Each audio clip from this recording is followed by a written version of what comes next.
I just like original content. I mean, I think we try to do a good job of just getting things that you may not be able to find somewhere else.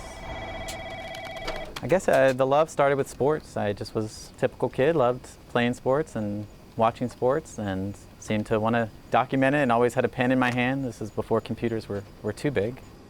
These days, Matt Samuels uses a keyboard at this newspaper office in Houston. A sports writer at heart, Matt began his career at the tender age of 11, his own byline on the sports page. But of course, like any journalist, his written words had to pass the intense scrutiny of the managing editor. And now, 3 decades later, Matt's grandmother still has the final say on content for the Jewish Herald-Voice, a weekly newspaper that hasn't missed an issue since it first went to press way back in 1908. My grandmother, her social schedule is busier than mine. She stays busy, and she works in the office Monday through Friday. She's usually the last one here, 96 years old, still drives herself into the office every day with her iPhone and gets the paper out. Hasn't missed an issue in however many years she's been here. Well, we bought the paper in 1973.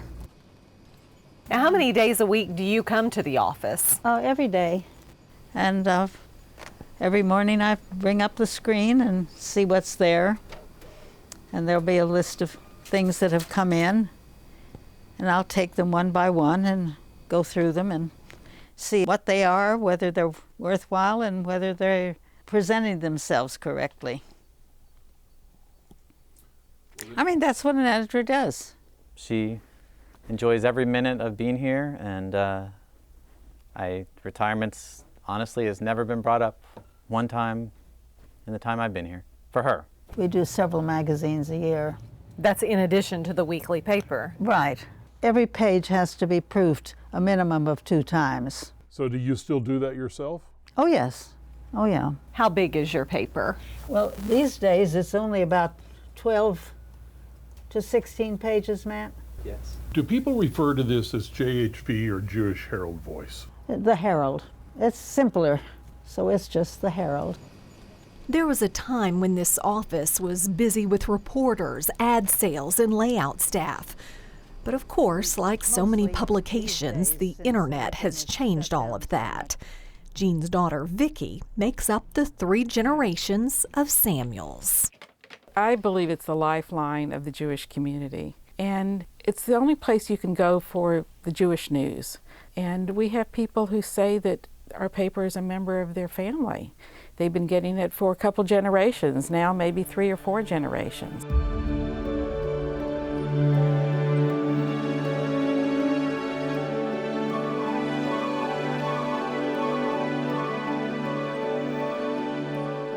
For better than a century, the Jewish Herald-Voice has only had 3 publishers. Jeanne and her husband Joseph took over in 1973. Several years ago, Joseph passed away, leaving a cherished legacy of service to the Jewish community in Southeast Texas. These are all old newspapers. These go back 1933. And back here, old subscriptions. You could get into that file and go back to 1908 and see who didn't pay their subscription. Oh, most probably. Should we look and see if we could send out a few bills? Or That's a good idea. Oh, goodness. I've got Vicki, who's really running the show these days, and Matt, who is just about anything you'd ever want. He's terrific. Then why are you here?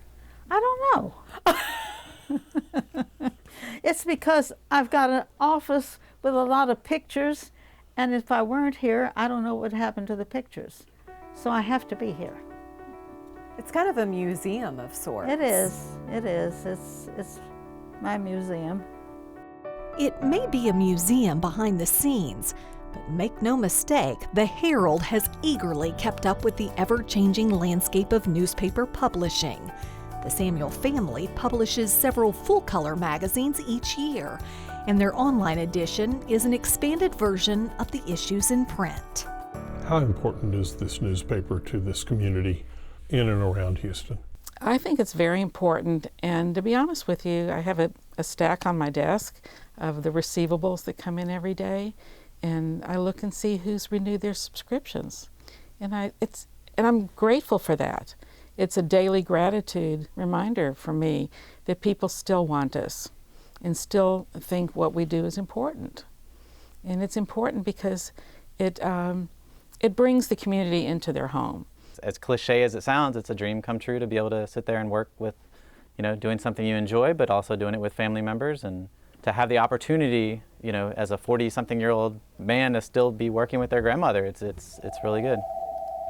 After so many years and so many editions of the Herald, there was that one issue, that one page that will always hang on the wall, high above all the awards and accolades through the years. This is when we lost my husband, and it was 2011. This was during World War II, after we were married. He was the guiding light. He was the guiding light. That's about the best way I can describe him.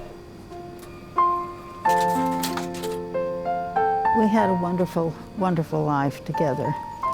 We were married 68 years before he died. 68. Yeah. It was a long time.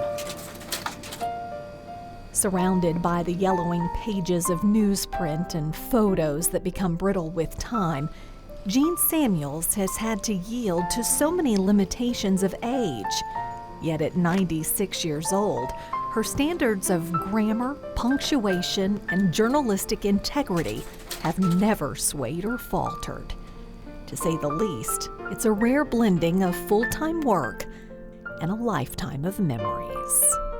I still have a few years, I hope. I'm 96 now, and who knows? We don't know.